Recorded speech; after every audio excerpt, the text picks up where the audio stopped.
Hello friends, welcome to prep IAS.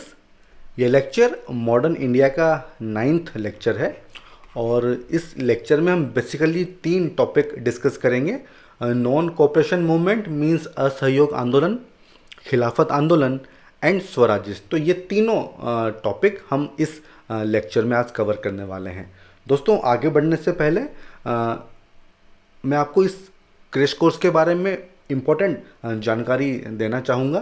Prep IAS ने 17 मार्च को UPSC prelims 2021 के लिए 3 महीने का फ्री क्रैश कोर्स लॉन्च किया था, जो कि 20 जून तक चलेगा, क्योंकि 27 जून को इस बार के प्रीलिम्स हैं। एंड फ्रेंड्स, ये कोर्स पूरा का पूरा फ्री है, किसी भी तरह का आपको कोई भी पेमेंट इसमें नहीं करना है। एंड काफ़ी सारी अच्छी चीज़ें हैं, जैसे कि सिलेबस पूरा कवर होगा, ठीक है। लास्ट में 5 high quality full length mock test होंगे, ठीक है।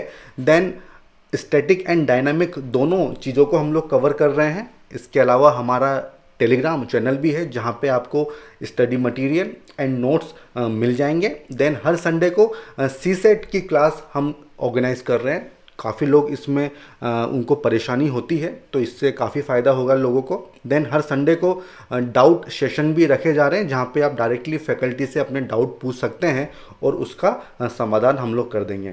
फ्रेंड्स, हमारी फैकल्टी हमारी सबसे बड़ी स्ट्रेंथ है।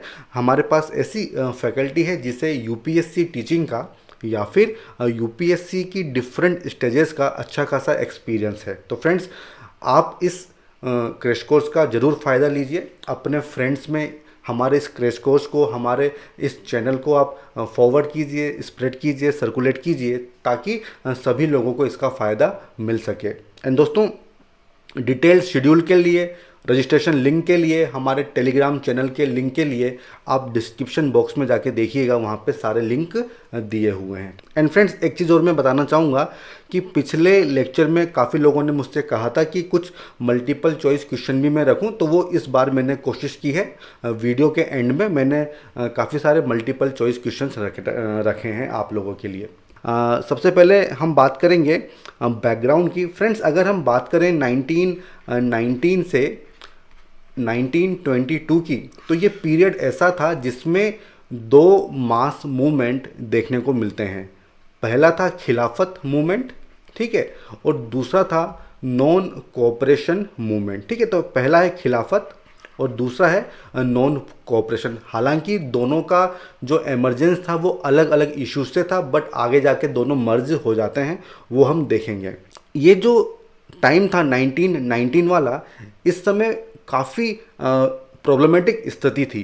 क्यों? क्योंकि देखिए, वॉर ख़त्म हुआ था और हमने पिछले लेक्चर में देखा था कि किस तरह से हैवी टैक्सेस लगाए गए थे, अनएम्प्लॉयमेंट था, ठीक है, रिसेशन था, प्राइसेस बढ़ चुकी थी, तो लोगों के अंदर गुस्सा था, एक आक्रोश था, एक एंगर था, ठीक है। देन कुछ इंसिडेंट्स ऐसे होते हैं जिससे भी लोगों का दिमाग ख़राब होता है, जैसे कि रॉवलेट एक्ट था, पंजाब में मार्शल लॉ लगाया जाता है, जलियांवाला बाग इंसिडेंट, तो लोगों का दिमाग वैसे ख़राब था, ठीक है। देन उसके बाद जो हंटर कमेटी बनाई गई थी, तो वो एक तरह का वाइट वॉश थी या आई वॉश थी, क्योंकि डायर को किसी भी तरह का पिनल उसमें सज़ा उसको नहीं दी गई थी। देन जो रिफॉर्म्स लाए गए थे, मोंटेगू चेम्सफोर्ड रिफॉर्म्स, उसमें भी जो हमारी एक्सपेक्टेशंस थी उसके बेसिस पे कुछ भी काम नहीं हुआ था, ठीक है। जो हम सेल्फ गवर्नमेंट चाह रहे थे, उसमें उस चीज़ को फॉलो नहीं किया गया था। तो ये तो चीज़ें थी जिससे लोगों में गुस्सा था, बट कुछ चीज़ें ऐसी भी हुई थी जिससे जो हिंदू एंड जो मुस्लिम लोग थे वो पास आए थे।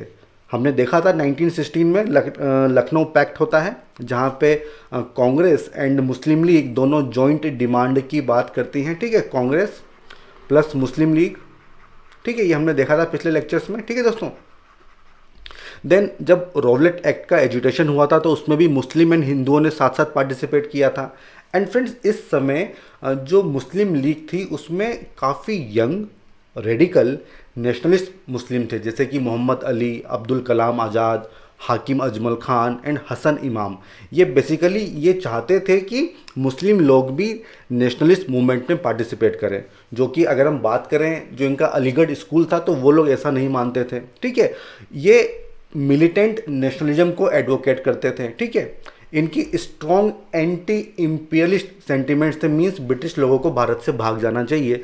तो ये इनका सोचना था। तो यही सेम थिंकिंग कांग्रेस की भी थी, ठीक है। तो ये जो रेडिकल यंग मुस्लिम थे, ये इनका झुकाव कांग्रेस की एक्टिविटीज की तरफ हो रहा था, ठीक है। अब दोस्तों खिलाफत तो हिंदी वर्ड है, इंग्लिश में ये कैलिफेट से बना है, ठीक है। तो खिलाफत इशू दोस्तों एक्चुअली होता क्या है कि जब फर्स्ट वर्ल्ड वॉर ख़त्म होती है तो टर्की जो है वो ब्रिटिश के अगेंस्ट उसने पार्टिसिपेट किया था, ठीक है। तो जब फर्स्ट वर्ल्ड वॉर के बाद ब्रिटिश गवर्नमेंट क्या करती है, उसको डिसमेंबर कर देती है, मीन्स उसका पार्टीशन कर देती है।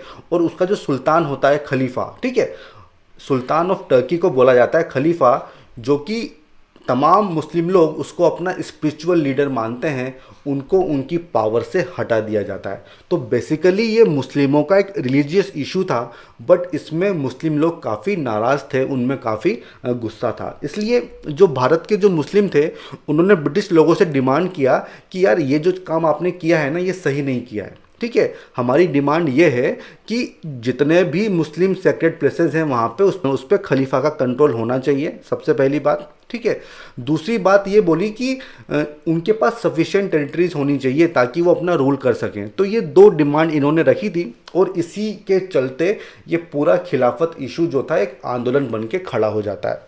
अब इन डिमांड्स को मनवाने के लिए 1919 की शुरुआत में खिलाफत कमेटी बनाई जाती है, जिसकी लीडरशिप देते हैं अली ब्रदर्स, बहुत इंपॉर्टेंट है, शौकत अली एंड मोहम्मद अली। इसके अलावा मौलाना आज़ाद, अजमल खान, हसरत मोहानी ये भी इसमें मेंबर होते हैं। और इनका ऑब्जेक्टिव क्या होता है कि ब्रिटिश गवर्नमेंट को फोर्स करना कि वो अपनी हमारी डिमांड्स मान लें, अपने एटीट्यूड को चेंज कर लें। तो ये इन चीज़ों को मनवाने के लिए इस कमेटी की स्थापना होती है। एंड दोस्तों शुरुआत में हमेशा की तरह वही कॉन्स्टिट्यूशनल मेथड्स यूज़ होते हैं, जैसे कि मीटिंग्स होती हैं, पेटिशंस होती हैं, डेप्यूटेशंस जाते हैं गवर्नमेंट के पास, बट होता कुछ भी नहीं है, ठीक है।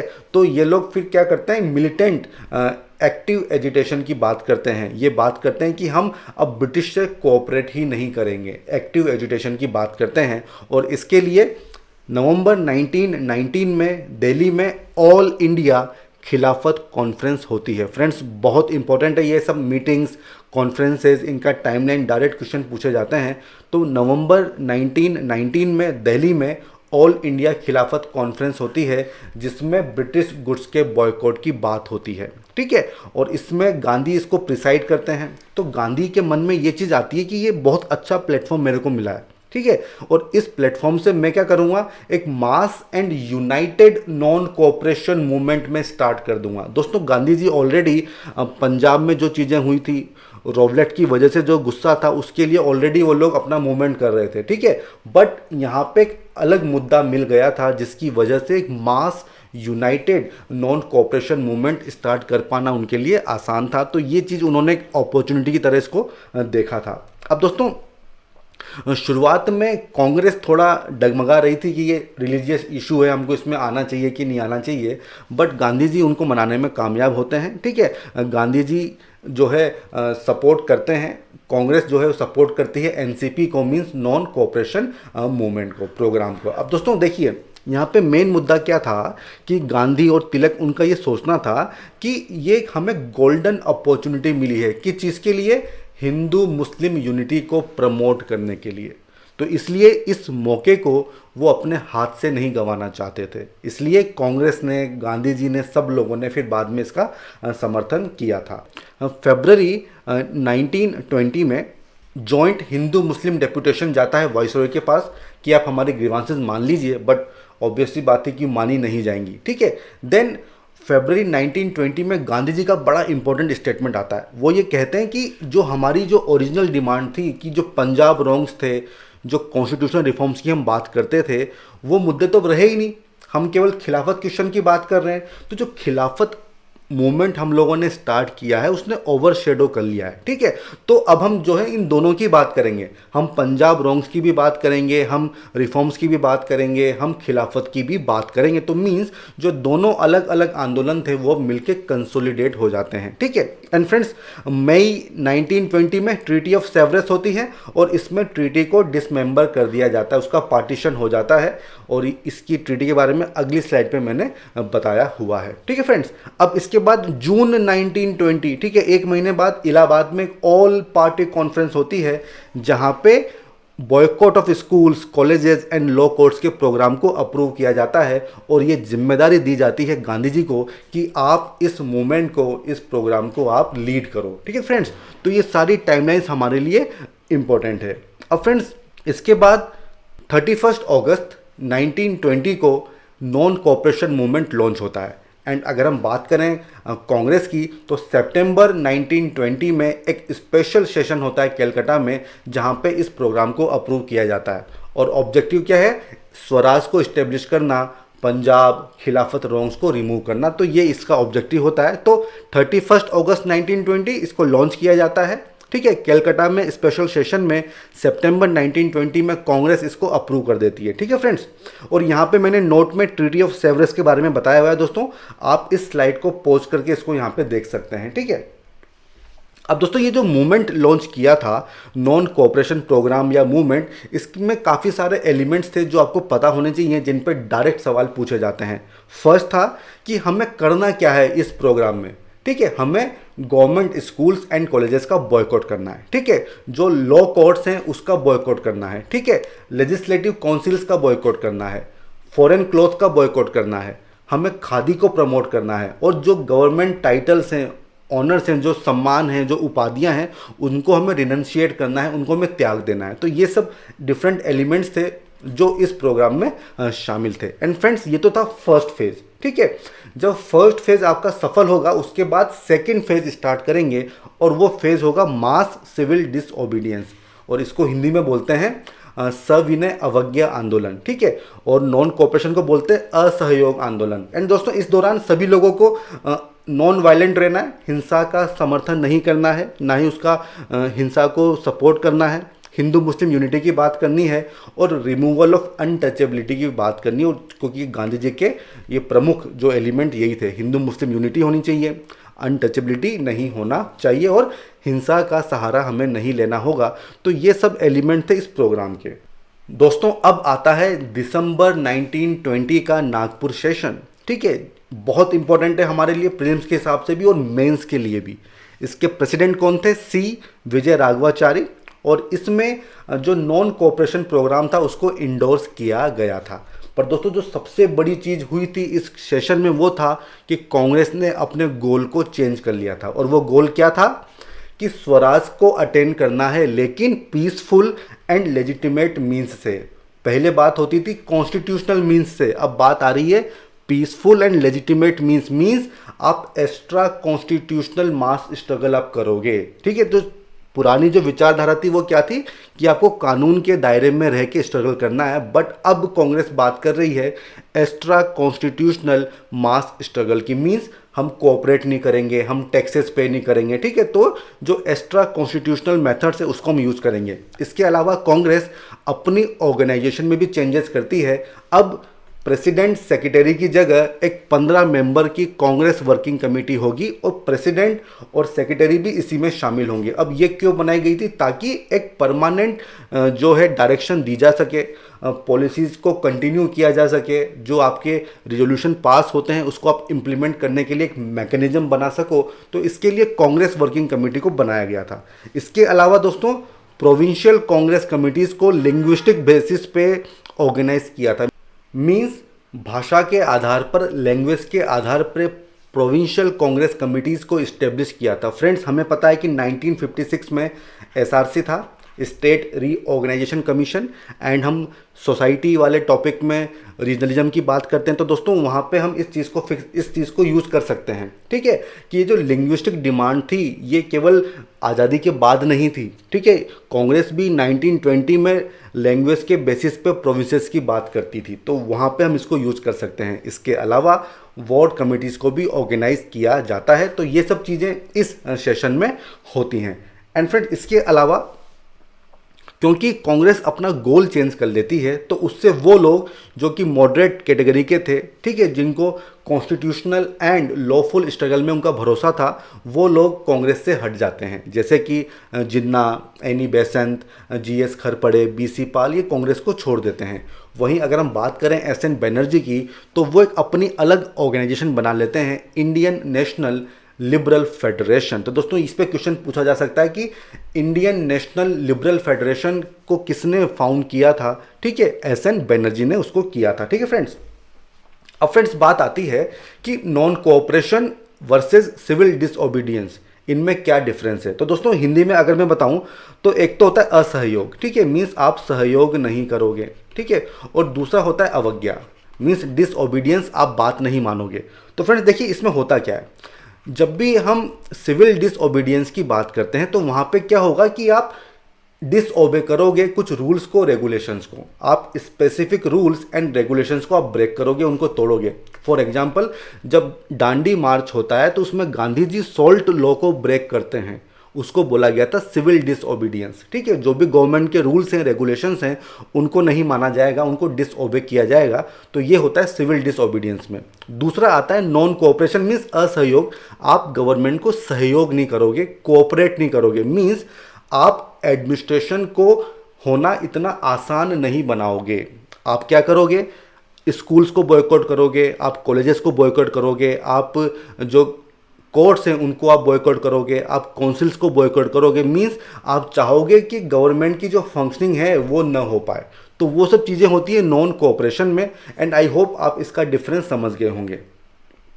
फ्रेंड्स अब बात आती है इस मूवमेंट के स्प्रेड की। दोस्तों जैसे ही मूवमेंट लॉन्च होता है, गांधी जी अली ब्रदर्स के साथ पूरे भारत का टूर करते हैं, स्टूडेंट्स काफ़ी बड़ी संख्या में जो गवर्नमेंट स्कूल्स थे, कॉलेजेस थे, उनको बॉयकॉट करते हैं और नेशनल स्कूल्स को ज्वाइन कर लेते हैं। फ्रेंड्स इस फेज़ में सबसे इंपॉर्टेंट चीज़ थी कि काफ़ी सारी नई जो विद्यापीठ थी वो या एजुकेशनल इंस्टीट्यूशंस थे वो बने थे, जैसे कि जामिया मिलिया शुरुआत में अलीगढ़ में था, बाद में दिल्ली ये शिफ्ट होता है, काशी विद्यापीठ, गुजरात विद्यापीठ, बिहार विद्यापीठ, ये सभी इस मूवमेंट में बनते हैं। एंड दोस्तों इस पर क्वेश्चन पूछा जा सकता है कि किस मूवमेंट में ये विद्यापीठ या फिर एजुकेशनल इंस्टीट्यूशंस ऑर्गेनाइज किए गए थे। ठीक है फ्रेंड्स, अब आता है इस दौरान काफ़ी सारे लॉयर्स अपनी प्रैक्टिस छोड़ देते हैं, जैसे कि मोतीलाल नेहरू, सीआर दास, ये सब अपनी जो वकालत थी उसको छोड़ देते हैं।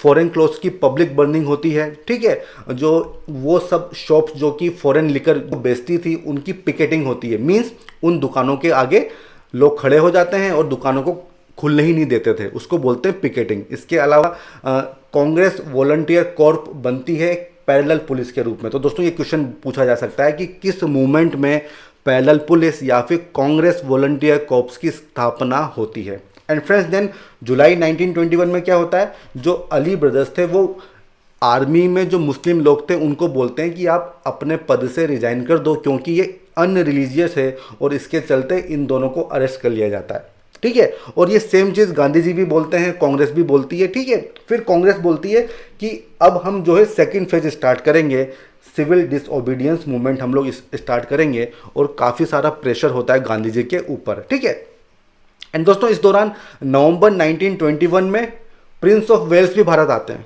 ठीक है, और जैसे ही वो भारत आते हैं तो उनके सम्मान में हम लोग क्या करते हैं, काफ़ी सारे स्ट्राइक्स करते हैं, डिमॉन्स्ट्रेशन करते हैं। ठीक है, उनको अपना गुस्सा दिखाते हैं। एंड फ्रेंड्स वो आए क्यों थे? उनको बुलाया गया था कि वो लॉयल्टी का पाठ हम लोगों को पढ़ा सकें। ठीक है, जो प्रिंसेस हैं, जो हमारे आम लोग हैं, उनको वो लॉयल्टी का पाठ पढ़ा सकें। एंड फ्रेंड्स इस दौरान काफ़ी सारे लोकल स्ट्रगल्स भी होते हैं, जैसे कि अवध किसान मूवमेंट, एका मूवमेंट, मप्पिला रिवोल्ट। दोस्तों घबराना नहीं है, हम काफ़ी इसको डिटेल में पढ़ेंगे, अभी केवल आप इतना जान लीजिए कि नॉन कोऑपरेशन मूवमेंट के दौरान काफ़ी सारे लोकल स्ट्रगल्स भी हुए थे, जैसे कि अवध किसान मूवमेंट, एका मूवमेंट, मप्पिला रिवोल्ट, सिख एजिटेशन, ये हम ऑलरेडी डिस्कस कर चुके हैं। इसके अलावा खादी को प्रमोट किया गया था, और खादी एक फ्रीडम का सिंबल बन चुका था। ठीक है फ्रेंड्स, अब बात आती है पीपल्स रिस्पॉन्स की। फ्रेंड्स क्योंकि देखिए मिडिल क्लास शुरुआत में काफ़ी पार्टिसिपेट कर रही थी। बट क्योंकि इस मूवमेंट में बात हो रही थी कि आप वकालत नहीं करोगे, आप अपनी प्रैक्टिस छोड़ दोगे, अपने टाइटल्स, अपने ऑनर्स को आप जो है रिनाउंस कर दोगे, ठीक है, आप असेंबलीज को ज्वाइन नहीं करोगे। तो जो मिडिल क्लास था, जो कि नौकरशाह था, जो कि नौकरियां वगैरह करता था, वो बाद में इस मूवमेंट से पीछे हटने लगा था। तो इसलिए कहते हैं कि कलकत्ता, बॉम्बे, मद्रास में इसका बहुत ही लिमिटेड रिस्पॉन्स था। जहाँ तक बिजनेस क्लास की बात है तो उन्होंने सपोर्ट किया था और करना भी था। क्यों? क्योंकि स्वदेशी की बात हो रही थी, तो इससे उनका तो फ़ायदा होगा ही सही। एंड दोस्तों, जो किसान थे, जो पीजेंट्स थे, उनका पार्टिसिपेशन काफ़ी ज़्यादा था, मैसिव पार्टिसिपेशन था पीजेंट्स का, ठीक है फ्रेंड्स। तो ये बहुत इंपॉर्टेंट चीज़ है। इसके अलावा स्टूडेंट्स की हम बात कर चुके हैं, विद्यापीठ की हम बात कर चुके हैं। वुमेन्स ने भी काफ़ी बढ़ चढ़कर इसमें पार्टिसिपेट किया था, पिकेटिंग करने में। पर्दा उन्होंने छोड़ दिया था, जो प्रथा होती थी, एक सोशल एविल था। इसके अलावा जो तिलक फंड था, जो कि तिलक की डेथ के बाद बनाया गया था 1920, 1 अगस्त 1920 को उनकी डेथ होती है, तो उसके बाद ये तिलक फंड बनाया जाता है। उसमें वो लोग अपनी ज्वेलरी गिफ्ट करते हैं, ठीक है। एंड फ्रेंड्स, सबसे जो बड़ा अचीवमेंट था इस मूवमेंट का वो था कम्युनल यूनिटी, क्योंकि हिंदू मुस्लिम दोनों एक साथ इस आंदोलन में शामिल थे। तो ये सबसे बड़ा इसका अचीवमेंट था, हिंदू मुस्लिम यूनिटी, ठीक है फ्रेंड्स। अब दोस्तों, ऑब्वियस सी बात थी कि गवर्नमेंट जो है चुप तो रहेगी नहीं, ठीक है। उन्होंने क्या किया, काफ़ी ज़्यादा जो है सप्रेशन किया। जो वॉलंटियर कॉर्प्स थी उसको इलीगल बता दिया था, पब्लिक मीटिंग्स को बैन कर दिया, प्रेस को जो है उसकी फ्रीडम कम कर दी। एंड दोस्तों, गांधी जी के अलावा बहुत सारे लीडर्स थे, उनको अरेस्ट कर लिया था। गांधी जी को अभी तक अरेस्ट नहीं किया था, ठीक है दोस्तों। तो ये तो गवर्नमेंट का रिस्पॉन्स था। अब फ्रेंड्स, अब हम बात करेंगे लास्ट फेज की। गांधी जी के ऊपर काफ़ी प्रेशर था कि यार अब फर्स्ट फेज तो हो गया है, अब हम सेकंड फेज स्टार्ट करते हैं, सिविल डिसओबीडियंस मूवमेंट। तो गांधी जी के ऊपर काफ़ी ज़्यादा दबाव था। 1921 का जो अहमदाबाद सेशन होता है, बहुत इंपॉर्टेंट सेशन है। इसके प्रेसिडेंट थे CR दास, बट क्योंकि ये जेल में थे, हमने बताया कि काफ़ी लीडर्स को जेल में डाल दिया था, तो एक्टिंग प्रेसिडेंट थे हाकिम अजमल खान, ठीक है। उन्होंने गांधी जी को अपॉइंट किया कि भाई अब ये आप ही डिसाइड करो कि आप किस तरह से फ्यूचर कोर्स लेके जाओगे, किस तरह से जो हमारा नॉन कोऑपरेशन मूवमेंट है उसको आप बढ़ाओगे। तो गांधी जी को पूरी जिम्मेदारी इसमें दे दी गई थी।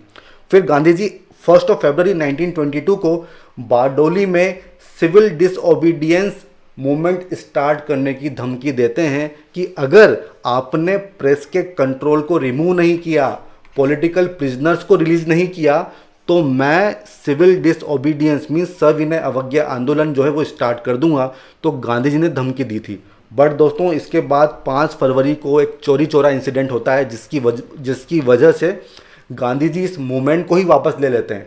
फ्रेंड्स, होता क्या है कि 5 फरवरी 1922 को चोरी चोरा, जो कि गोरखपुर यूपी का एक छोटा सा गांव था, वहाँ पे होता क्या है कि लगभग 3000 प्रोटेस्टर्स जो हैं मार्च कर रहे होते हैं। वहाँ पे पुलिस की फायरिंग होती है और उसके बदले ये लोग क्या करते हैं, हिंसा का सहारा लेते हैं, उस पुलिस स्टेशन को ही आग लगा देते हैं। और इस पूरे इवेंट में 22 लोगों की जान जाती है। ये 22 के 22 पुलिस वाले होते हैं। तो जैसे ही हिंसा, वॉयलेंस सामने आती है, गांधी जी इस पूरे मूवमेंट को विड्रॉ कर लेते हैं। और फिर होता है 1922 फरवरी बारडोली रिजोल्यूशन, बहुत इंपॉर्टेंट है। CWC की बैठक होती है बारडोली में, जो कि गुजरात में था, ठीक है। वहाँ पे ये डिसीजन लिया जाता है कि अब हम मूवमेंट को विड्रॉ कर रहे हैं, ठीक है। और इसकी जगह अब हम क्या करेंगे, कंस्ट्रक्टिव वर्क करेंगे। मीन्स जो हमारा मूवमेंट चल रहा था वो सारी एक्टिविटीज़ अब नहीं होंगी, अब हमें केवल कंस्ट्रक्टिव वर्क पे ध्यान देना है। और एक कंस्ट्रक्टिव वर्क क्या होता है, हिंदू मुस्लिम यूनिटी की बात करेंगे, अनटचेबिलिटी को हटाने की बात करेंगे, ठीक है, नेशनल स्कूल्स ज्वाइन करने की बात करेंगे, खादी को पॉपुलराइज करने की बात करेंगे। तो ये सब चीज़ें होती है कंस्ट्रक्टिव एक्टिविटीज़, ठीक है फ्रेंड्स। तो ये हो गया कि चोरी चोरा जो इंसिडेंट था उसकी वजह से गांधी जी इस मूवमेंट को ही वापस ले लेते हैं। एंड दोस्तों, काफ़ी सारे लोगों ने इसमें अपनी जान की बाजी लगाई थी। तो एकाएक जैसे ये मूवमेंट विड्रॉ होता है तो बहुत सारे लोग नाराज़ होते हैं। CR दास, मोतीलाल नेहरू, सुभाष चंद्र बोस, नेहरू, ये सब नाराज़ थे क्योंकि मूवमेंट अपनी पिच पे था, सभी लोग एक्टिवली पार्टिसिपेट कर रहे थे और एकाएक मूवमेंट वापस ले लिया जाता है, ठीक है दोस्तों। अगर हम सुभाष चंद्र बोस की बात करें तो उन्होंने कहा था कि nothing short of A national calamity, means जिस तरह से गांधी जी ने इस मूवमेंट को विड्रॉ किया है, एक नेशनल कैलामिटी है। एंड फ्रेंड्स, फिर जैसे ये मूवमेंट विड्रॉ होता है, मार्च 1922 को गांधी जी को अरेस्ट कर लिया जाता है और उनको 6 साल की सज़ा होती है। और चार्ज क्या लगाया जाता है, spreading disaffection against the government. ठीक है फ्रेंड्स, तो गांधी जी जैसे ही जेल में चले जाते हैं तो कहानी में नया मोड़ आता है, वो हम आगे देखेंगे दोस्तों। तो ये बात हो गई। अब दोस्तों आपके मन में ये सवाल आ रहा होगा कि गांधी जी ने इस स्टेज पे इस मूवमेंट को क्यों विड्रॉ किया। दोस्तों आप जानते हैं कि Gandhi ji truth and non violence का पालन करते थे। ठीक है, उनको ये समझ में आ गया था कि अगर वायलेंस का प्रयोग होगा तो गवर्नमेंट के लिए बहुत आसान होगा इस मूवमेंट को दबाना, उसको सप्रेस करना। इसीलिए वो नॉन वायलेंस की बात करते थे। और जैसे चोरी चोरा में वायलेंस का यूज होता है तो वो समझ जाते हैं कि अभी भी लोग जो मेरा मेथड है सत्याग्रह का, नॉन वायलेंस का जो मेथड है, उसको नहीं समझे हैं। ठीक है, तो ये तो एक पहलू था। दूसरा पहलू ये था कि 1922 नवंबर में टर्की में लोग मुस्तफ़ा कमाल पाशा के अंडर में खड़े हो जाते हैं और वहाँ के सुल्तान को पॉलिटिकल पावर से डिप्राइव कर देते हैं। मीन्स जिस चीज़ की डिमांड हो रही थी उसके जस्ट अपोजिट चीज़ होती है और वो टर्की के लोग ही करते हैं। ठीक है, और टर्की में काफ़ी सारे रिफॉर्म्स आते हैं, उसको मॉडर्न लाइंस पे लेके जाया जाता है और फिर उसको 1924 में सेक्युलर स्टेट बना दिया जाता है। कैलिफेट का जो पोस्ट था, जो पद था, उसी को अबोलिश कर दिया जाता है। एंड दोस्तों इस दौरान इंडिया में प्रोटेस्ट नहीं होता है। आपको ताज्जुब हो रहा होगा, जब कैलिफेट को थोड़ा सा नुकसान हुआ था तब मुस्लिम लोग काफ़ी प्रोटेस्ट कर रहे थे, बट जब ये पद ही हटा दिया गया तब प्रोटेस्ट नहीं हुआ था। आप मुझे कमेंट सेक्शन में बताइए कि इससे आप क्या समझते हो। जो हम अगली जो बात करेंगे वो बात करेंगे कि इसका इवेल्यूएशन क्या था, क्या क्या इसके पॉजिटिव चीज़ें थी। दोस्तों सबसे पहली चीज़ थी कि जो डिफरेंट सेक्शंस थे, artisans, peasants, students, urban poor, women, traders, वो सभी शामिल हुए थे। एंड दोस्तों जो कॉलोनियल रूल था वो दो मिथ थे जिसके बेसिस पे टिका हुआ था। पहला मिथ क्या था कि ये भारतीय लोगों के पक्ष में है। दूसरी चीज़ क्या थी, इट वॉज इनविंसिबल, मीन्स इसको आप हटा ही नहीं सकते हो। ठीक है, पर दोस्तों ये दोनों मिथ तोड़े गए थे। पहला मिथ जो था वो तोड़ा था मॉडरेट्स ने, जिन्होंने कहा था कि जो ब्रिटिश रूल है वो हमारे इंटरेस्ट में नहीं है। उन्होंने कहा था ड्रेन ऑफ वेल्थ थ्योरी दी थी। ठीक है, और जो दूसरा मिथ था कि इनविंसिबल है, आप उसको हटा नहीं सकते हो, तो उसमें रोल प्ले किया सत्याग्रह ने। ठीक है, मास स्ट्रगल ने, कि भाई अब वो दिन दूर नहीं है कि ब्रिटिश लोग भारत से जाएंगे। तो इसलिए ये दोनों मिथ टूट जाते हैं। ठीक है, अब दोस्तों हम बात करेंगे स्वराजिस्ट की और नो चेंजर्स की। बहुत इंपॉर्टेंट है फ्रेंड्स। हमने बात की थी कि मार्च 1922 में गांधी जी का अरेस्ट होता है। ठीक है, और गांधी जी के अरेस्ट होने से ही ये जो मूवमेंट था ये लीडरलेस हो जाता है। ठीक है, डिसइंटीग्रेशन होता है, डिसऑर्गेनाइजेशन होता है, लोगों का जो मोरल होता है वो डाउन हो जाता है। फ्रेंड्स इस स्टेज पे फिर से कांग्रेस में दो सेक्शन हो जाते हैं।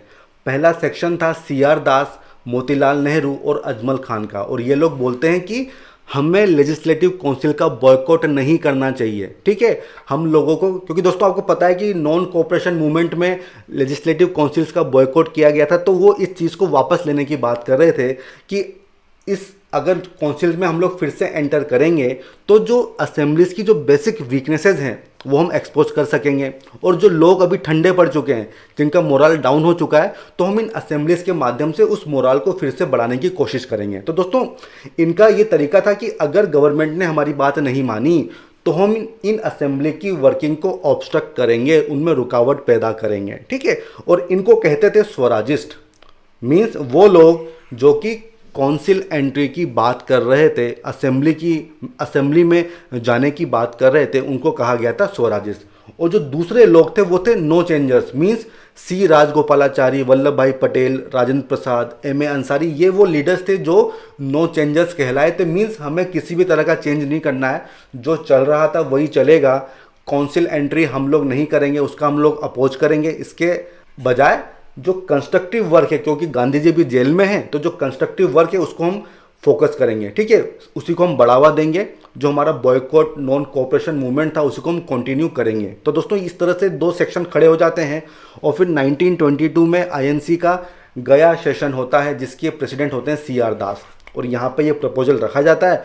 बट स्वराजिस्ट जो लोग थे उनका प्रपोजल रिजेक्ट हो जाता है, उनकी डिफीट हो जाती है, और इससे नाराज़ होके वो लोग कांग्रेस की जो प्रेसिडेंटशिप थी और जो सेक्रेटरीशिप थी उससे रिजाइन दे देते हैं। कौन कौन देते हैं? CR Das and Motilal Nehru, और अपनी एक अलग पार्टी बना लेते हैं जिसका नाम था स्वराजिस्ट पार्टी या फिर कांग्रेस खिलाफत स्वराज्य पार्टी। और इसमें CR दास प्रेसिडेंट होते हैं एंड मोतीलाल नेहरू इसके वन ऑफ द सेक्रेटरीज होते हैं। तो दोस्तों ये क्वेश्चन बनता है, काफ़ी क्वेश्चन पूछे जाते हैं। स्वराजिस एंड नो चेंजेस पे। अब दोस्तों ये जो स्वराजिस जो काउंसिल एंट्री की बात कर रहे थे, तो इनका आर्गुमेंट क्या था? ये कह रहे थे कि अगर हम लोग असेंबली में जाएंगे तो हमारे मूवमेंट को कंटिन्यू करने का एक नया फ्रंट खुल जाएगा, हम असेंबली के अंदर भी लोगों को मोटिवेट कर सकते हैं और गवर्नमेंट को क्रिटिसाइज कर सकते हैं। और क्योंकि अभी हमारा जो मूवमेंट है ये एक तरह का वैक्यूम क्रिएट हो गया है, गांधी जी जेल में है, मूवमेंट अभी चल नहीं रहा है, तो अभी लोगों में मोरल डाउन है, तो उसको बढ़ाने का हम काम करेंगे।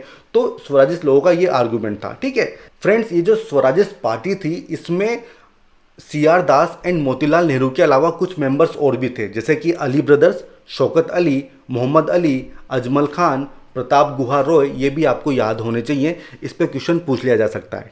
फ्रेंड्स, ये जो नो चेंजर्स थे इनका आर्गुमेंट ये था कि अगर एक बार हम लोग असेंबली में एंट्री कर जाएंगे तो उससे होगा क्या?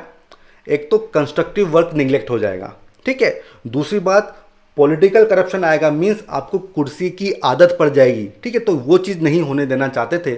और इनका दूसरा आर्गुमेंट ये था कि जो कंस्ट्रक्टिव वर्क है इससे हम हमारी रीच बढ़ाएंगे लोगों में, ठीक है, लोगों को मोटिवेट करेंगे अगले फेज के लिए, सिविल डिसओबीडियंस के लिए। तो ये इनका आर्गुमेंट था। तो फिर से दोस्तों वही हुआ कि दो सेक्शन हो गए थे, बट इस बार इन्होंने समझदारी से काम लिया। सितंबर 1923 में कॉम्प्रोमाइज़ होता है और इसमें क्या होता है कि स्वराजिस्ट लोगों को इलेक्शन लड़ने के लिए अनुमति मिल जाती है, उनको अलाउ कर दिया जाता है, but with in the Congress, ठीक है। कांग्रेस में अब इस बार स्प्लिट नहीं हो रहा है, कांग्रेस का एक डिवीजन है स्वराजिस्ट जो कि इलेक्शन लड़ेंगे और बाकी लोग इलेक्शन नहीं लड़ेंगे। ये देख चुके थे 1907 में जो सूरत स्प्लिट हुआ था, तो उससे काफ़ी नुकसान हुआ था हम लोगों को, ठीक है। फिर दोस्तों 1923 में इलेक्शंस होते हैं सेंट्रल लेजिस्लेटिव असेंबली के और प्रोविंशियल लेजिस्लेटिव असेंबलीज के, और इसमें ये स्वराजिस्ट लोग पार्टिसिपेट करते हैं। फ्रेंड्स, अब बात करते हैं जो स्वराजिस्ट लोग थे इनका मैनिफेस्टो क्या बोलता था। सबसे पहला कि जो ब्रिटिश रूल है उसका रियल ऑब्जेक्टिव क्या है कि भारत के जो रिसोर्सेज हैं उनको एक्सप्लॉइट करना, फर्स्ट पॉइंट। सेकंड पॉइंट ये था कि हम इन काउंसिल्स में हमारी सेल्फ गवर्नमेंट की डिमांड को रखेंगे, और तीसरा, अगर हमारी डिमांड नहीं मानी जाएगी तो हम कॉन्टीन्यूअस ऑब्स्ट्रक्शन करेंगे, हम काउंसिल को काम नहीं करने देंगे अगर हमारी डिमांड्स नहीं मानी जाती हैं। तो इनके मैनिफेस्टो में ये चीज़ें दी हुई थी। अब दोस्तों गांधी जी का क्या रुख था इनके प्रति? शुरुआत में तो वो लोग अपोज कर रहे थे, ठीक है, शुरुआत में गांधी जी काफ़ी अपोज कर रहे थे, बट दोस्तों जब उनको फरवरी 1924 में रिलीज़ किया जाता है जेल से, दोस्तों इनको 6 साल की सज़ा हुई थी, बट हेल्थ ग्राउंड पे इनको पहले ही छोड़ दिया जाता है। तो इस समय वो अपना रुख थोड़ा चेंज कर लेते हैं, ठीक। और इसके काफ़ी कारण थे। सबसे पहला कारण क्या था कि जो 1923 के इलेक्शंस हुए थे उसमें स्वराजिस्ट लोगों की परफॉर्मेंस काफ़ी अच्छी थी, तो पहली चीज़ तो ये थी। और दूसरा, गांधी जी को लगा था कि अगर हम पब्लिकली अपोज करेंगे इनके प्रोग्राम को तो वो हमारे लिए काउंटर प्रोडक्टिव होगा, उससे हमारा ही नुकसान होगा, ठीक है। तीसरा, जो काउंसिल्स में स्वराजिस्ट लोगों की परफॉर्मेंस थी वो भी काफ़ी अच्छी थी, तो इससे गांधी को विश्वास हो गया था कि ये लोग अच्छा ही काम करेंगे, ठीक है। देन दोस्तों फिर आता है 1924 का बेलगाम सेशन, बहुत इंपॉर्टेंट है। क्यों? क्योंकि ये एकमात्र ऐसा सेशन था जिसके प्रेसिडेंट गांधी जी थे, और इस सेशन में स्वराजिस्ट लोगों को जो है काउंसिल में काम करने के लिए अनुमति मिल गई थी। कांग्रेस का एक इंटीग्रल पार्ट वो थे, केवल काउंसिल में उनकी एंट्री होगी, इस चीज़ को मान लिया गया था। और सबसे इंपॉर्टेंट चीज़ क्या है, 1924 बेलगाम सेशन, गांधी जी उसके प्रेसिडेंट थे, ठीक है। दोस्तों जो स्वराजिस्ट थे ये इतने सक्सेसफुल नहीं हुए थे। क्यों? क्योंकि काफ़ी सारे कम्युनल एंगल आ गए थे, और जो स्वराजिस्ट थे इनमें भी स्प्लिट होने वाला था। इस दौरान हिंदू महासभा, मुस्लिम लीग की एक्टिविटीज़ काफ़ी बढ़ गई थी। दोस्तों इन दोनों के बारे में मैं डिटेल में आपको बताऊंगा अगले लेक्चर में, Hindu Mahasabha and Muslim league के बारे में, ठीक है, इंपॉर्टेंट है हमारे एग्जाम पॉइंट ऑफ व्यू से। तो दोस्तों इन दोनों की एक्टिविटीज़ की वजह से काफ़ी सारे कम्युनल इश्यूज जो हैं वो सामने आते हैं। जो स्वराजिस्ट था उनमें भी एक तरह का स्प्लिट होने लगता है। और दोस्तों उस समय जो गवर्नमेंट थी उसकी स्ट्रेटजी क्या थी कि हम स्वराजिस्ट को डिवाइड करेंगे, जो मिलिटेंट है उसको मॉडरेट से डिवाइड करेंगे, जो हिंदू हैं उसको मुस्लिम से डिवाइड करेंगे, तो वो उसमें सफल भी होती है, ठीक है। और दोस्तों जब बंगाल में इशू आता है किसानों का, उसको सपोर्ट नहीं करते हैं, और ये जो किसान थे बंगाल के, जो टीनेंट्स थे, ये मैक्सिमम मुस्लिम लोग थे, तो मुस्लिम लोग इससे नाराज़ हो रहे थे। इन स्वराजिस्ट में एक सेक्शन बन जाता है द रिस्पॉन्सिविस्ट, उसको कहा जाता है द रिस्पॉन्सिविस्ट। ये लोग कौन थे? Lala Lajpat Rai, Madan Mohan Malviya and NC नेलकर। ये लोग क्या चाह रहे थे कि हमें गवर्नमेंट को कोऑपरेट करना चाहिए, और ऐसा वो क्यों चाह रहे थे? हिंदू इंटरेस्ट को प्रमोट करने के लिए। मीन्स जो गवर्नमेंट की पॉलिसी थी डिवाइड एंड रूल, उसको ये लोग फॉलो कर रहे थे। ठीक है। एंड फ्रेंड्स, इसके चलते गांधी जी काफ़ी नाराज़ थे क्योंकि कम्युनल एलिमेंट आ गए थे स्वराजिस्ट लोगों के बीच में, और इसके चलते वो मौलाना मोहम्मद अली के घर पे 21 दिन का फास्ट करते हैं। बट इसका कुछ फ़ायदा होता नहीं है। ये जो कम्युनल एलिमेंट थे ये काफ़ी हद तक उसमें घुस जाते हैं। एंड दोस्तों, स्वराजिस्ट में जो इसकी मेन लीडरशिप होती है वो बोलती है कि भाई अब जो है हम सिविल डिसओबीडियंस की बात करेंगे, और वो 1926 मार्च में लेजिस्लेचर से विड्रॉ हो जाती है। बट ये जो रिस्पॉन्सिविस्ट होते हैं ये नहीं मानते हैं, ये फिर से इलेक्शन लड़ते हैं, बट इस बार इतना अच्छा प्रदर्शन नहीं कर पाते हैं। एंड दोस्तों, 1930 में क्या होता है, कांग्रेस अपना एक रिजोल्यूशन पास करती है पूर्ण स्वराज का, वो भी हम देखेंगे। इसके चलते फाइनली जो स्वराजिस्ट थे वो असेंबली से बाहर आ जाते हैं। ठीक है। तो दोस्तों, ये उनकी पूरी कहानी है जो यहाँ पे ख़त्म होती है।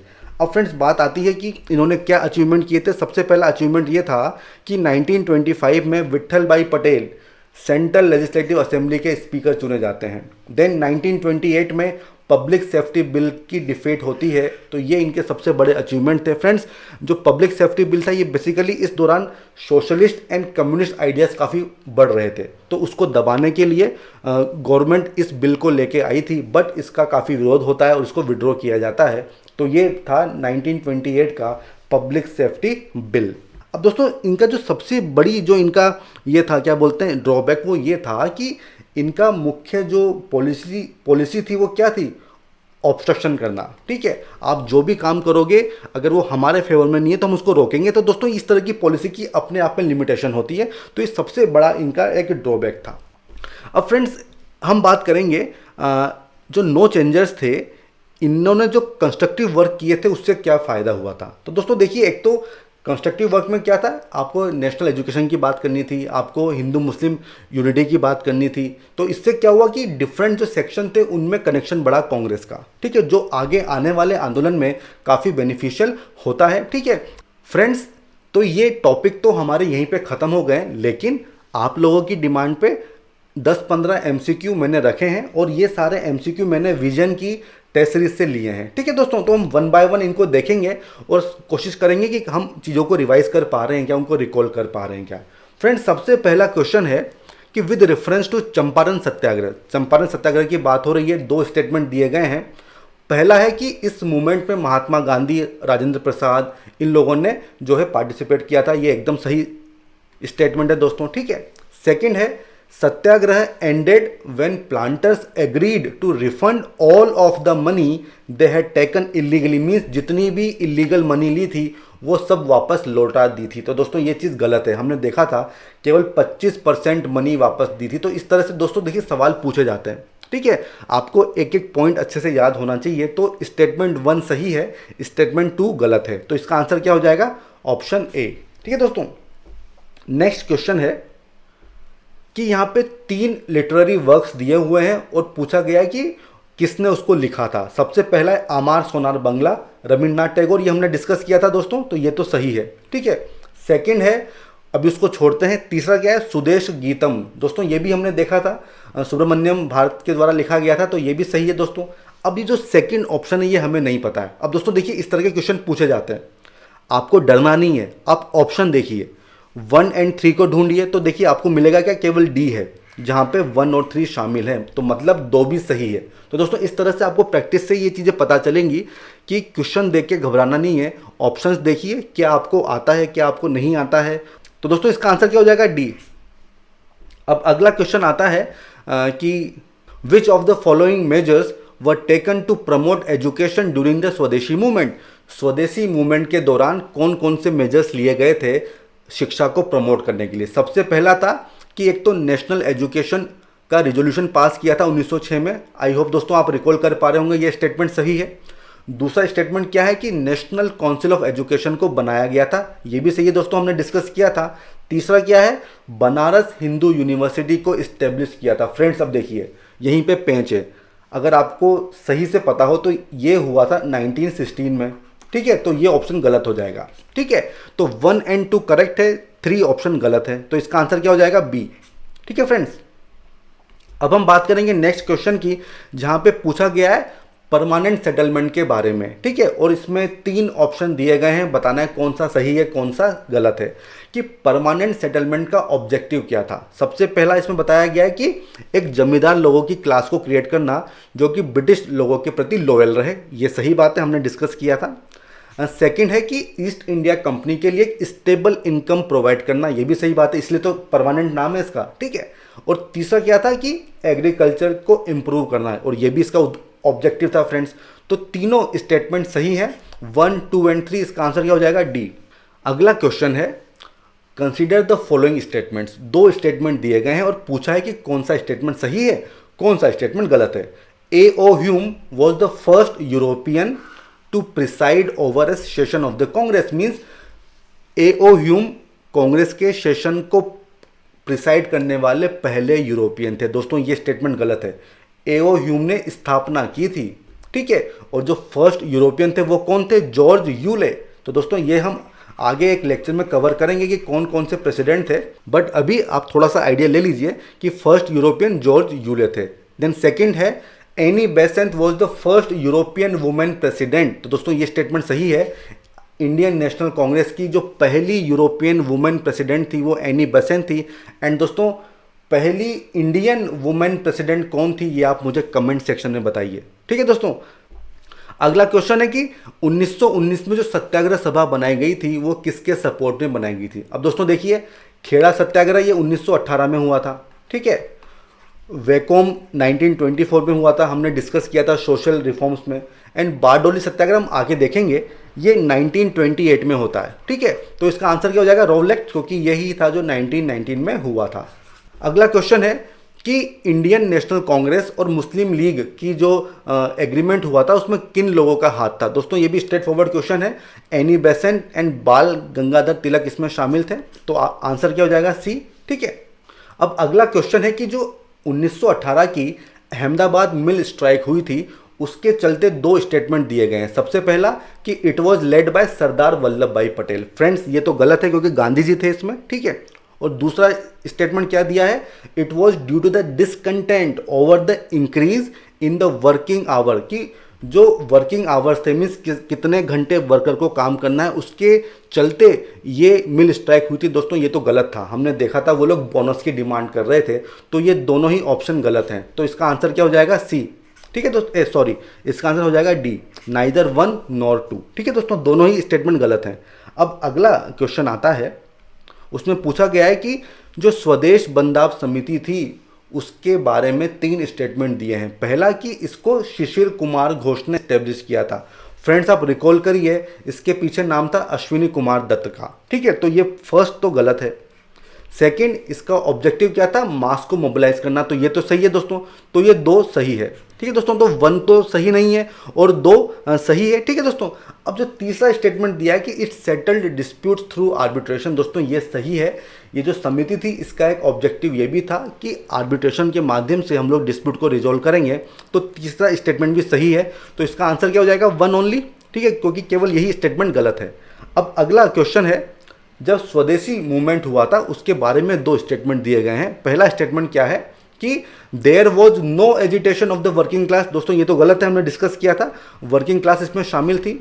दूसरा था कि इस समय no all India union promote करने के लिए बनी थी। दोस्तों फ्रेंड्स आप जानते हैं कि जो पहली ऑल इंडिया यूनियन थी वर्किंग क्लास के लिए वो कौन सी थी, all India trade union Congress, ये 1920 में बनी थी। और ये जो स्वदेशी आंदोलन था ये 1905-6 के आसपास हुआ था, ठीक है दोस्तों। तो ये सही बात है कि there were no all India union to promote the voice of working class. तो ये सेकंड स्टेटमेंट सही है। तो इसका आंसर क्या हो जाएगा, बी ओनली, ठीक है दोस्तों। अब अगला क्वेश्चन है कि Bardoli resolution 1922 Indian national Congress, इसमें क्या बातें हुई थी। दोस्तों ये अभी जस्ट हमने डिस्कस किया है, 2 स्टेटमेंट दिए हुए हैं। पहला क्या है, it led to the launching of non cooperation movement. दोस्तों इस रेजोल्यूशन का मतलब था कि हमें ये मूवमेंट खत्म करना है। तो पहला तो गलत हो गया। अब दूसरा क्या स्टेटमेंट दिया हुआ है, it contained provisions related to not paying of the taxes by the peasants. Means आपको टैक्सेस पे नहीं करने हैं। दोस्तों देखिए मूवमेंट खत्म हो गया है, ठीक है, मीन्स अब आपको टैक्सेस पे करने होंगे, ठीक है। तो ये सेकंड स्टेटमेंट भी गलत है। तो इसका आंसर क्या हो जाएगा? D, neither one nor two. ठीक है फ्रेंड्स। नेक्स्ट क्वेश्चन, ये खिलाफत मूवमेंट के लिए है। पहली बात है कि it was led by Muslims in India 1919 and 20। दोस्तों ये तो सही बात है, हमने अली ब्रदर्स के बारे में पढ़ा अभी। और सेकंड स्टेटमेंट क्या है कि इंडियन नेशनल कांग्रेस ने सपोर्ट नहीं किया था फ्रेंड्स, सपोर्ट किया था। ठीक है, तो दोस्तों इसी तरह से तीन ऑप्शन में से एक छोटा सा एक गलती ये लोग कर देंगे, उसी को आपको ढूंढना है। तो इंडियन नेशनल कांग्रेस ने सपोर्ट किया था, तो ये तो हो गया गलत।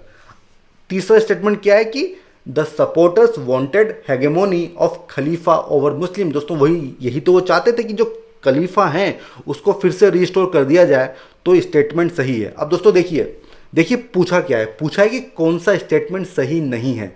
तो इस तरह से कभी कभी लोग गलती कर देते हैं। ठीक है, तो जो गलत है हमको उसको मार्क करना है, मीन्स सेकेंड स्टेटमेंट गलत है, तो इसका आंसर क्या हो जाएगा? ए।